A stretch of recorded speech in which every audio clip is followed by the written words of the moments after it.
আসসালামু আলাইকুম, welcome back to my channel Meghla Afrin. আজ আমি নিয়ে আসলাম আমাদের বরিশালের বিখ্যাত একটি খাবার, যেটা কিনা বরিশাল ডিস্ট্রিক্টের মানুষের সবারই পছন্দের খাবার। পাট শাকের সিজন আসলে এটা আমরা খাবোই। এখানে দেখতে পাচ্ছেন অ্যাঙ্কার ডাল ভিজিয়ে নিয়েছিলাম, এর মধ্যে দিয়ে দেবো কিছুটা আস্তা রসুনের কোষ আর দিয়ে দেবো কিছুটা লবণ।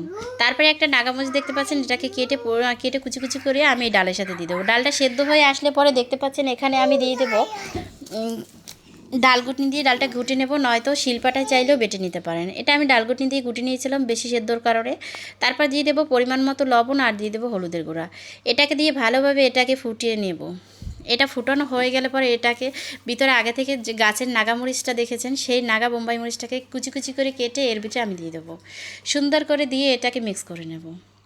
এটাকে মিক্স করে নেওয়ার পর যখন দেখতে পাবেন এখানে সুন্দর করে এখন ফুটে আসছে, ডালটা হয়ে গেছে প্রায়। তারপরে এর মধ্যে আমি দিয়ে দেবো আগে থেকে পরিষ্কার করে রাখা পাট শাক, আর পাট শাকগুলোকে আমি আস্তা দিয়ে দেবো।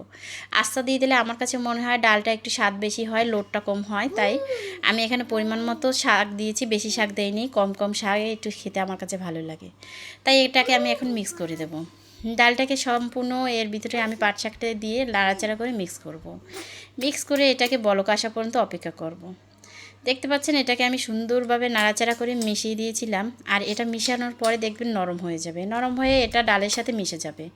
এটা মিশে যাওয়ার পরে এটাকে একটু বলক করতে সময় দেব। দেখতে পাচ্ছেন বুটবুট আকারে এটা বলক হচ্ছে, আর এটাকে এখন আমি নামিয়ে নেব। নামিয়ে কড়াইতে আমি সরিষা তেল আর দিয়ে দেবো কিছুটা শুকনো লঙ্কাটা দিয়ে তার ভিতরে আমি দিয়ে দেবো আগে থেকে কেটে রাখা রসুন কুচি আর পেঁয়াজ কুচি রসুন কুচি, যেহেতু রসুনটা একটু বেশি লাগে। এটাকে দিয়ে ভালোভাবে এটাকে আমি ভেজে নেব। কিছু সময় এটাকে নাড়াচাড়া করে ভালোভাবে ভেজে নিতে হবে। এটাকে সুন্দর করে ভেজে নেব, আর ভেজে নেওয়ার পরে এটা যখন বাদামি আঁচের হয়ে যাবে, তারপরে হয়ে যাবে আপনার বাগারের জন্য। এটা আমাদের বরিশাল ডিস্ট্রিক্টের মানুষ বলে থাকি আমরা বাগার বলে থাকি বা ফোড়ন দেওয়া বলে থাকি। আপনারা কোন দেশের মানুষ এটাকে কি বলেন সেটা জানিয়ে যাবেন। তারপর দেখতে পাচ্ছেন এটা বাগার দেওয়ার জন্য প্রস্তুত হয়ে যাচ্ছে। এটা আমার বাদামি রঙের হয়ে গেছে প্রায়। যখন এটা ফুল বাদামি রঙের হয়ে যাবে, বেশি বাদামি রঙ করতে গেলে ফোড়ন দিলে এটা আপনার কালো রঙ চলে আসতে পারে, সেই জন্য আপনি মিডিয়ামভাবে বাদামি রঙ করে নেবেন। দেখতে পাচ্ছেন আমার এটার রঙটা কত সুন্দর চলে আসতেছিল, আর এটা প্রায় হয়ে গেছিলো। এটাকে সুন্দর করে বাদামি রঙ করে আপনার বাগার দিতে হবে।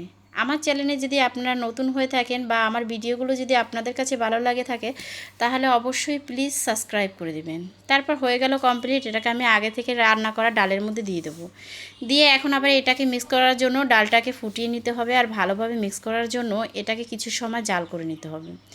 জাল করে নিলে আপনার এই ফোড়নটা ভিতরে চলে যাবে, তারপরে খেতে একটু সুস্বাদু এবং লোভনীয় হবে। আর উপরে যে পেঁয়াজগুলো ভাজতেছিল, এই পেঁয়াজগুলো সব ডুবে যাবে, রসুনগুলো মিক্স হয়ে যাবে, তারপর ডালটা একটু লোভনীয় খাবার সুস্বাদু হয়ে যাবে।